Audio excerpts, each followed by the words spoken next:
안녕하세요. 북클럽입니다. 제가 오늘 준비한 책은 다정함이 인격이다 라는 책인데요. 임상심리 전문가 김선희 님이 쓴 책입니다. 그 중에서 제가 낭독해 드리고 싶은 부분은 가장 슬프고 뼈아픈 대가입니다. 직업상 외도 행위자를 셀 수 없이 많이 만났다. 상담실에서 그들과 마주한 나는 한 인간의 내면 깊은 곳까지 들어간다. 다양하고 개별적인 그들의 사연은 인간에 대해 많은 걸 깨닫게 한다. 그들의 가장 가까운 타인인 배우자를 기만했다. 그런데 역설적이게도 그들이 외도함으로써 짊어져야 할 가장 커다란 대가는 타인을 기만한 자기 자신에 대한 증오와 혐오다. 안과 겉이 다른 나, 내 만족을 위해 타인에게 치명상을 입힌 나. 자기 혐오는 그들의 무의식에 자리 잡기에 지금 당장 스스로 감지하지는 못한다.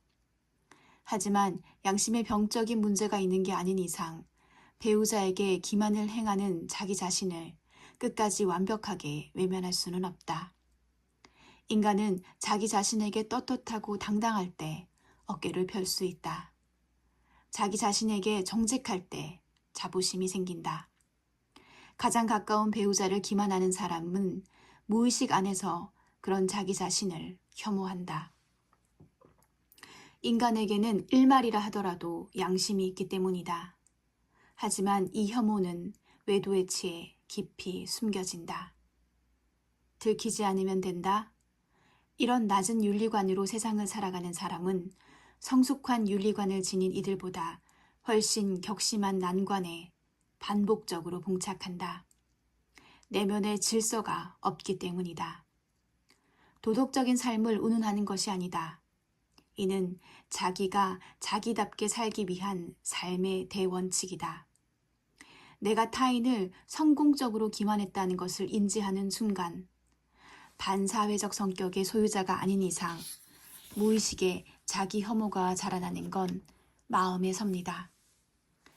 자기 사랑, 자기 수용, 자기 창조에 쓰일 에너지를 저 낮은 곳에 빼앗겨 버린다. 이게 외도의 가장 슬프고도 뼈아픈 대가임을 나는 오랜 세월 외도 행위자들을 심리치료하며 깨달았다. 가장 큰 피해자는 외도 행위자 자신이다. 가장 중요한 것을 가장 크게 잃는다.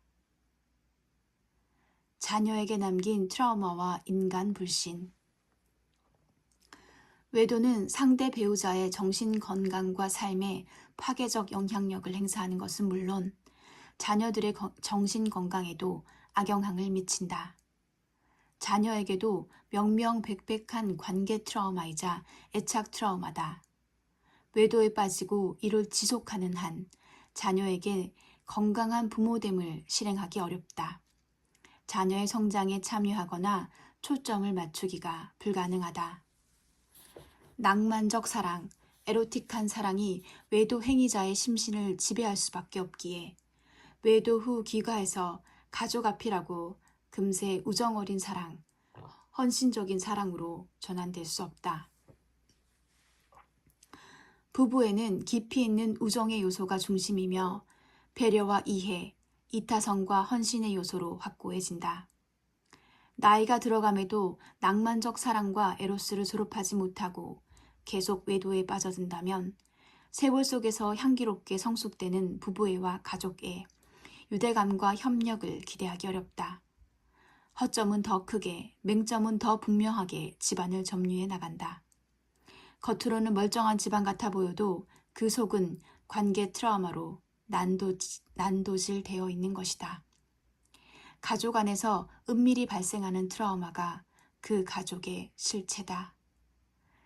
자녀들은 부모의 외도를 알게 되더라도 혼자 끙끙 앓으며 비밀시한다. 자녀 스스로가 이에 정확한 의미를 부여하기 불가능하기 때문이다.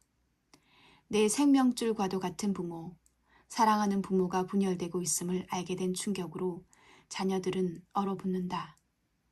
내가 부모의 외도를 알게 된 걸 겉으로 드러내면, 가족에게 알리면 그러면 부모가 이혼하고 우리 가정이 산산조각 날 거라는 멸절의 공포가 자녀를 압도한다.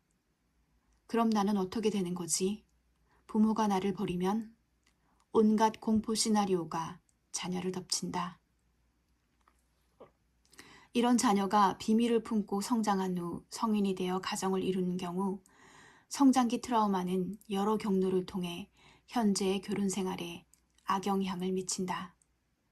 해결되지 못한 비밀 보따리를 품고 결혼했기에 이 보따리를 건드리는 사안이 생기면 발끈하게 된다. 감정적이고 비합리적인 행동이 튀어나온다. 불필요하게 의심하거나 회피한다. 어느 방향이건 과잉 반응이 반복된다. 숨겨진 트라우마가 뿜어져 나오는 기운이다. 부부 불화로 나를 찾아왔다가 마음 밑바닥에 깔려있던 성장기 관계 트라우마, 그중 하나인 부모의 외도가 입에서 튀어나오는 내담자를 만나는 건 흔한 일이다. 부모는 자녀가 이런 트라우마에 눌려 있다는 걸 모른다. 자녀는 잘못한 게 없는데 부모의 외도로 숙명적인 관계 트라우마를 지닌 채 성인의 삶을 살아간다. 이 상흔으로 그들의 세계관에는 타인에 대한 불신, 사랑에 대한 불신, 불안정감이 뼈아프게 새겨진다. 사랑에 대한 비현실적인 환상을 갖게 되거나 구원자를 찾아다닐 수도 있다. 부모 중 약자의 대리 배우자 역할을 맡아버린 자녀도 있다. 희생양이다. 부모가 평생 불행감에 젖은 채 일말의 개선도 없이 결혼 생활을 이어갈 때 그 찢어진 우산 밑에서 성장한 자녀는 깊이 아프다. 치유의 발판을 만들 것. 외도는 문제 행동이다. 병리적 외도는 치료가 필요한 행동 질환이자 심리 질환이다. 성격 문제도 병존한다. 심리적 곤궁함과 중독의 문제다. 인간은 나약하고 자기중심적이고 본능과 욕구의 지배를 받는 생명체이기에 심리적 장애와 중독에 처하는 숙명을 완벽히 피할 순 없다. 하지만 그렇다고 거기에 노예가 되어 종살이를 할 수는 없는 일이다. 인간에게는 깨달음의 능력, 성장의 욕구가 있다. 자기 성찰을 할 수 있는 존재다. 자신의 행동을 조절하고 통제할 수 있다. 우리에겐 마음이 있기에 이 모두가 가능하다. 수치심을 느끼며 사리 분별할 때 인간은 인간다울 수 있다. 그렇게 마음에 눈을 뜨고 내 궤적을 되짚으며 성찰할 때 고난은 지나가고 고통도 씻겨간다. 인생과 성실이 씨름한 자에게 심리적 지혜와 평안이 움튼다. 우선 전문가의 도움을 받아 치유의 발판을 만들자. 늪에서 나오기 위해 연합군을 만들자.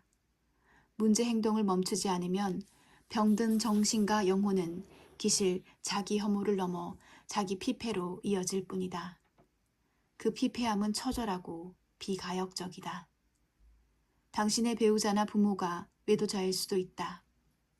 지금 이 글을 읽는 당신이 외도자일 수도 있다. 인간적인 길을 걷고 싶다면 더 늦기 전에 자세를 끊을 것을 권면한다. 오래된 비밀과 상흔, 관계 트라우마는 더 늦기 전에 치유되어야 한다. 애착 트라우마를 더 이상 방치하지 말고 작은 발걸음을 내디뎌 보자. 그 끝에서 당신을 기다리고 있는 온유하면서도 당당한, 숨길 것 없이 자유로운 참 자기를 만나고 싶지 않은가? 감사합니다. 지금까지 다정함이 인격이다 였습니다.